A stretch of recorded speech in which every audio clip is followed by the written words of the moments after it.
our solar system, the sun is the only object that produces its own light, and as the moon orbits Earth, sunlight illuminates different parts of its surface. These changes in appearance are called lunar phases. There are 8 main phases, which new moon, waxing crescent, first quarter, waxing gibbous, full moon, waning gibbous, third quarter, and waning crescent, and this cycle repeats about once every 29.5 days. We move to the first phase, which new moon. This phase is called the new moon, and it is the invisible phase of the moon. During this time, the illuminated side faces the sun, while the dark side faces Earth. So the moon rises and sets with the sun and cannot be seen in daytime. Because of the tilt of the moon's orbit, it usually passes slightly above or below the sun rather than directly between Earth and the sun. Next is waxing crescent. This phase is called the waxing crescent moon. The most of the moon's illuminated half faces away from Earth, leaving only a thin silver sliver visible. As the moon continues its orbit, more of its bright side comes into view, causing the crescent to grow a little larger each day, and the moon rises slightly later, becoming more noticeable after sunset. Now, first quarter. This phase is called the first quarter moon, when the moon is about a quarter of the way through its orbit and half of its illuminated side is visible from Earth.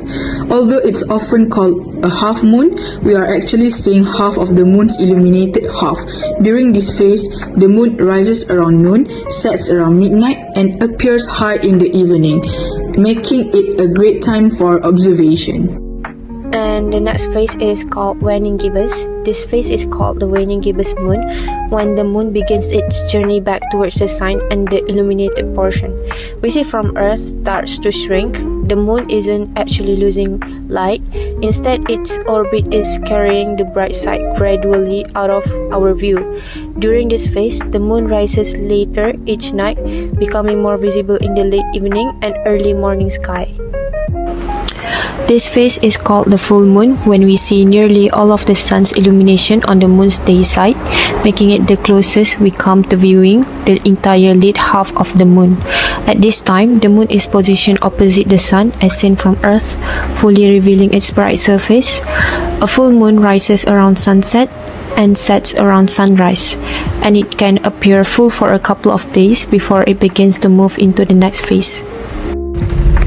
Okay, the next phase is waxing gibbous. This phase is called the waxing gibbous moon, when most of the moon's day side is visible from Earth, causing it to appear brighter in the sky as it continues moving toward the full moon. This phase is known as the last quarter or third quarter moon, when the moon appears half illuminated from Earth, but in reality, we are seeing only half of the sunlit half of the moon, or 1/4 of its surface. During this phase, the moon rises around midnight and sets around noon, making it most visible in the early morning sky.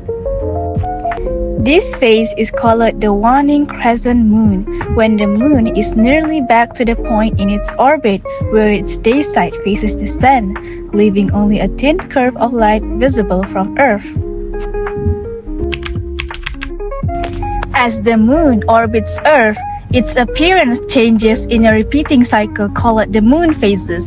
By observing these phases, we can better understand the moon's movement and how sunlight reflects off its surface, reminding us that this cycle is a natural part of our sky.